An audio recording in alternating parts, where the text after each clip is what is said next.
अस्सलाम वालेकुम काश्तकार भाइयों, मैं मुजाहिद मुनीर ऑन फील्ड एग्रीकल्चर से। आज हम बात करेंगे राया इनमोल की। शॉर्ट ड्यूरेशन वैरायटी 4 माह की, जल्दी लगती है, जल्दी फारग कर देती है ज़मीन को।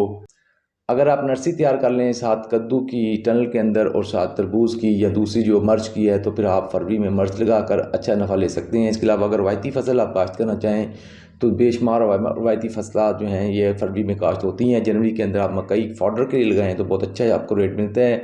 इसको कैसे लगाएं, इसका बीज कितना डालें और बाकी जो है इसका प्रोडक्शन प्लान क्या है, इस पर बात करूंगा मैं आज। अगर काश्तकार भाइयों आपने ये चैनल सब्सक्राइब नहीं किया तो कर लें, क्योंकि दीगर फसलात के बारे में, चाराजात के बारे में जो भी नई मालूमात होगी मैं आपको फ्राहम करूँगा। तो राया इनमोल जो है ये पूरे पंजाब में लगती है, जनूबी पंजाब में भी लगती है, डीजी खान खानपुर ये उस तरफ भी लगती है, और साथ जो हमारा शुमाली पंजाब है यहाँ पे फस्ती पंजाब में भी लगती है। जिनके पास जगह खाली होती है अगस्त के महीने में, सितंबर के पहले हफ्ते में, तो वो ये वैरायटी लगा सकते हैं। ये ज़हन में रखें कि 15 सितंबर के बाद ये वैरायटी नहीं लगानी चाहिए, ये लेट हो जाएगी, इसकी जर्मिनेशन कम होगी, उगाव इसका मुतासर हो जाएगा सर्दी की वजह से। दूसरा, उधर से जाके ये लेट की तरफ जाएगी तो इस पर तेला जो है वो भी आ जाएगा और ठंडी के आने के भी इम्कान बढ़ जाएंगे। तो काश्तकार भाइयों, इसकी थोड़ी सी खसूसियात बता दूं मैं। 4 माह की है वैरायटी, इसमें तेल की रिकवरी अच्छी है, तकरीबन 40 से 42% तक तेल होता है, जो इस बात की तरफ इशारा करती है कि हाई यील्डिंग वैरायटी है और गुड रिस्पांस देती है।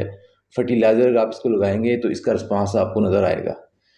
मैं एक मरतबा फिर बता देता हूँ, ये मखलूत काश्त गन्ने के लिए नहायत ज़रूरी है वैरायटी है। मखलूत काश्त में ये लगानी चाहिए क्योंकि ये शॉर्ट ड्यूरेशन वैरायटी है। सितंबर में आपने अगर गन्ना लगाना है तो इसके साथ ये आप इसको छट्टा दे सकते हैं, बिजाई के वक्त भी लगा सकते हैं। अदरवाइज़ आप जब इसके उगाव के लिए पानी लगाते हैं, वो गपशप चिक्कड़ जो होता है उस चिक्कड़ के अंदर आप छट्टा दे दें तब भी हो जाएगी। तो ये ज़हन में रखें कि गन्ने की फसल में अगर आपने इसको मखलूत काश्त के तौर पर लगाना है तो इसका बीज आपने 1.25 किलो से 1.5 किलोग्राम रखना है। 2 किलोग्राम बीज आप इस्तेमाल नहीं करना, क्योंकि फिर पौधे ज़्यादा हो जाएंगे और वो जो है आपकी पैदावार को मुतासर करेंगे। गन्ने में मखलूत काश्त के लिए ज़्यादा ज़रूरी क्यों है, ये यही क्यों वैरायटी लगाती हैं क्योंकि इसने आपकी फील्ड को जनवरी में फ़ारग कर देना है, और जो उसकी दोबारा फोड़ शुरू होनी है गन्ने की वो तकरीबन फरवरी में होगी। फरवरी में आपकी फील्ड खाली हो जाएगी, उसकी स्प्राउटिंग अच्छी होगी और साथ उसके जो है नए शगुफे ज़्यादा निकलेंगे। अगर आप रवायती कनोला गन्ने के अंदर लगाएंगे तो वो अप्रैल में जाके जो है वो खाली करेगी फील्ड, तो उस वक्त जो है आपकी गन्ना जो है बहुत ज़्यादा मुतासर होगा। इसलिए इसको अगर आपने गन्ने के अंदर लगानी है तो फिर आप अनमोल राया लगाएं या आरी कनोला लगाएं। राया है तो तेल तो कड़वा होगा, मीठा नहीं है, रेट इसका ज़रा कम होता है, लेकिन जिस सीज़न में ये आती है जनवरी के महीने में, उस वक्त वैसे ही कमी होती है तेलदार जिनास की, कोई नहीं आती, ये अर्ली आती है तो उसका रेट अच्छा मिलता है हमेशा। तो काश्तकार भाई उसको लगाने का तरीका क्या है, खाद कितनी चाहिए, ये ज़हन में रखें कि खाद की ये एक बड़ी अच्छी रिस्पांस देती है। अगर आप डीएपी इसको लगाएंगे तो बहुत अच्छा रिस्पांस आएगा, साथ अगर पोटाश लगाएंगे तो ये आपको रिटर्न बैक करेगी। ये चीज़ दूसरी वैराइटीज़ में भी मिलती है लेकिन इसमें ये ज़्यादा मिलती है, गुड रिस्पांस वैरायटी है फर्टिलाइज़र के हिसाब से। सल्फ़र का इस्तेमाल आपने तर्क नहीं करना, सल्फ़र बिजाई के वक्त लगाते हैं, कुछ लोग कहते हैं आप इसको फूल पे लगाएं। इस फूल पे सल्फ़र इतना फ़ायदा नहीं देती जितना फ़ायदा इसको बिजाई के वक्त देती है, क्योंकि सल्फ़र मौजूद रहती है पूरे 3 माह 4 माह फील्ड के अंदर, तो वो आहिस्ता आहिस्ता पौधे को मिलती रहती है। जब आप फूल पे लगाएंगे तो वो सिर्फ और सिर्फ 1 महीना पौधे को मिलेगी।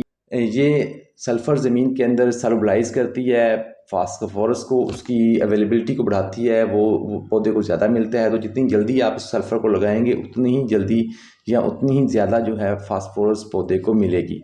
आपने जो सल्फ़र है वो अपने 9 से 10 किलोग्राम सल्फ़र लगाएंगे। तेलदार अजनास में सल्फ़र नहायत ज़रूरी है, फंगस का कंट्रोल करती है, और साथ जो है ये अज्जा है, सगीरा है, और अब तो ये कबीरा की तरफ जा रहा है।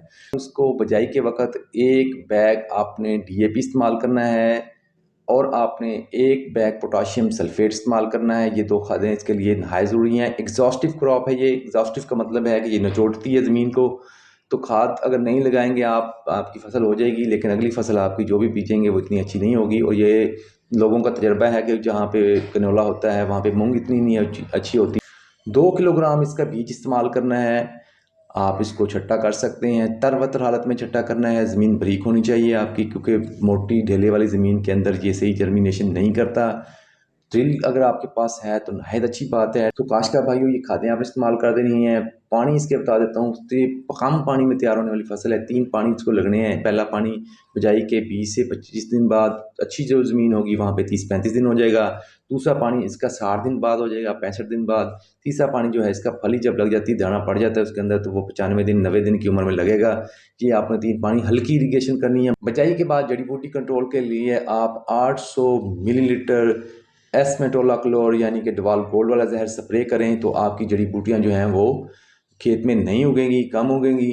तो इसको इस तरह कंट्रोल कर सकते हैं। अगर आपकी ड्रिल सोइंग है तो आप ध्यान में रखें कि 1 माह के बाद ये फसल जो है तकरीबन आपस में मिल जाती है, तो फिर जड़ी बूटियों का मसला जो है वो नहीं। ड्रिल कर लें।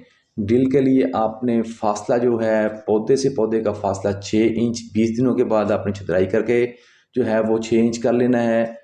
जो बेकार पौधे हैं वो निकाल देने हैं, जो कमज़ोर पौधे हैं वो भी निकाल देने हैं। आपने 6 इंच के गैप पे पौधा छोड़ना है। 1 फुट पे 3 पौधे बनते हैं इसमें, 0, 6 और 12। और आप फील्ड में मैं आपको दिखाऊंगा जब जर्मिनेशन होगी तो 1 फुट के अंदर 10 से 12 पौधे होते हैं, और लोग छदराई भी नहीं करते, जिसकी वजह से फसल गिर जाती है और फसल के अंदर फंगस की बीमारियाँ आती हैं। फसल में और दीगर मसाइल जो है बढ़ जाते हैं। फल की तरफ कम माइल होती है, सिर्फ काद उसका होता है। मैं अभी तस्वीर भी शेयर करूंगा, एक आप इसके साथ तस्वीर लगाऊंगा, उसमें दिखाऊंगा कि तकरीबन 10 फुट काद है, उसमें आप देख लें फलियाँ कितनी हैं। तो इसकी छदाई आपने करनी है, भर के पानी में लगाना। इसको आपने हल्की इरीगेशन करनी है पहली खास तौर पर, ताकि उसकी जड़ें जो हैं वो डिस्टर्ब ना हो, पौधे की ग्रोथ जो है वो चलती रहे। तो ये आपकी जो फसल है इंशाल्लाह आपको रिटर्न देगी। पोटेंशियल इसका 30 मन फी एकड़ है, जो कि बहुत अच्छा है। अगर अच्छा रेट आ जाए, आपको मिल जाए, क्योंकि ये जनवरी में सबसे पहले यही वैरायटी आती हैं, तो आपको उस वक्त कोई और तेलदार जिनास मार्केट में नहीं होती, तो रेट जो है हमेशा इसका अच्छा मिलता है। ये आप लगाएं, इससे अच्छा नफा लगाएं। ये राया की वैरायटी इनमोल जो है वाकई इनमोल है, और इसका तेल जो है वो आप प्यूरीफाई करके इस्तेमाल कर सकते हैं।